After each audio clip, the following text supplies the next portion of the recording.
हम आए हैं स्टेट वॉर मेमोरियल धर्मशाला में और ये है इसका एंट्रेंस गेट। और यहाँ पे जो 1947, 62, 65 और 71 में जो वॉर हुए थे उनमें जो भी हिमाचल से जवान शहीद हुए थे उनके नाम है इस स्टेट मेमोरियल में। तो यहाँ से हमारी एंट्री होती है। तो इस पार्क की एंट्री फीस 20 रुपीज़ है पर पर्सन, तो आप 20 रुपीज़ दे के यहाँ पे आ सकते हैं। और अगर आप 18 से कम हैं तो आपकी 10 रुपीज़ फीस लगेगी और आप इस पार्क में जा सकते हैं। बात करें अगर इसकी लोकेशन की, तो धर्मशाला क्रिकेट स्टेडियम के लगभग 5 मिनट के वॉकिंग डिस्टेंस पे वॉर मेमोरियल है। तो अगर आप कभी इंटरनेशनल स्टेडियम आते हैं धर्मशाला के, तो प्लीज़ वॉर मेमोरियल भी ज़रूर जाएं क्योंकि इट्स रियली ब्यूटीफुल प्लेस। ये है मेन गेट और इस गेट के दोनों साइड पे 2 आर्टिलरी गन्स रखी हुई हैं और गेट के लेफ्ट साइड में है एक बड़ा सा टैंक जिस पे लिखा हुआ है वीर भोग्य वसुंधरा, और साथ में है एक स्टैचू जनरल जोरावर सिंह का जो कि घोड़े पे सवार हैं और इनको भारत का लिटिल नेपोलियन भी कहा जाता है। बात करें जनरल जोरावर सिंह की जीवनी की, तो उनका जन्म 13 अप्रैल 1786 में बिलासपुर के कहलूर गांव के एक राजपूत परिवार में हुआ था। देखिए ये है एक टैंक और इस पे भी लिखा हुआ है जोरावर। ये एक ट्रिब्यूट दिया गया है हमारे जनरल जोरावर सिंह को। टिकट काउंटर के साथ ही एक वॉर म्यूज़ियम है जहाँ पे 3D शो होता है और उसके माध्यम से हमें 1947 और जो भी बाकी के युद्ध हुए हैं उनके बारे में बताया जाता है। यहाँ पे सामने एक कलाकृति बनी हुई है जिसमें कि युद्ध के दृश्य का वर्णन किया गया है। हम देख सकते हैं कि सामने एक फाइटर प्लेन है।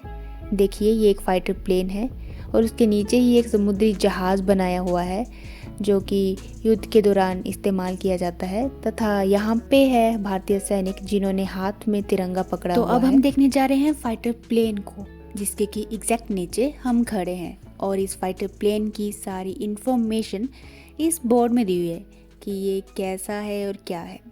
इस फाइटर प्लेन को कहा जाता है GN-80 गन्नेट फाइटर प्लेन और ये है पाकिस्तानी सेना का एक टैंक जिसको कि भारतीय सैनिकों ने वॉर के दौरान अपने कब्जे में ले लिया था और फिलहाल ये धर्मशाला के वॉर मेमोरियल में रखा हुआ है।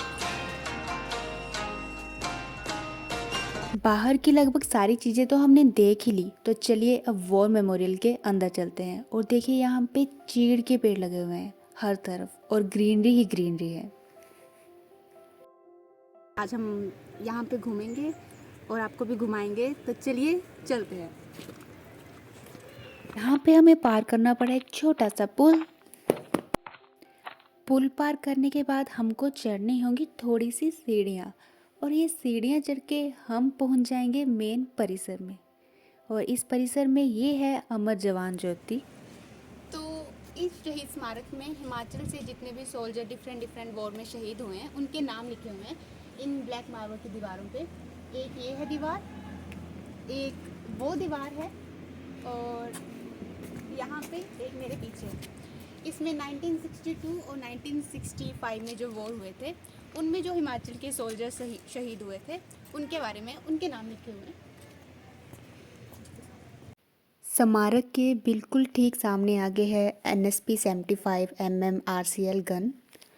यहाँ पे कुछ इस अरेंजमेंट से फूल लगाए हुए हैं स्मारक के चारों तरफ और जो वॉल्स हैं वो थोड़ी कर्व्ड शेप में हैं।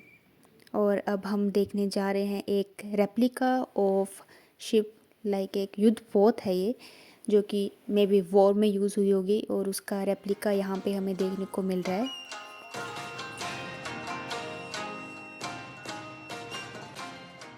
यहाँ पे पार्क भी है, यहाँ पे झूले लगे हुए हैं ताकि आपके साथ छोटे छोटे बच्चे हैं तो वो यहाँ पे खेल सकें। और ये मेरी दोस्त ये मेरे दोस्त हैं। मैंने अभी यहाँ पे एक बहुत अच्छा कोट पढ़ा कि When you go home, tell them about us and say, for your tomorrow we gave our today. We all know the real heroes are our soldiers and farmers. एक जो देश को खाना खिलाता है और दूसरा जो देश के लिए गोली खाता है। इन रियल हीरोज़ के लिए सैल्यूट तो बनता है। आज के लिए इतना ही, आपसे मिलते हैं फिर कभी, तब तक के लिए बाय।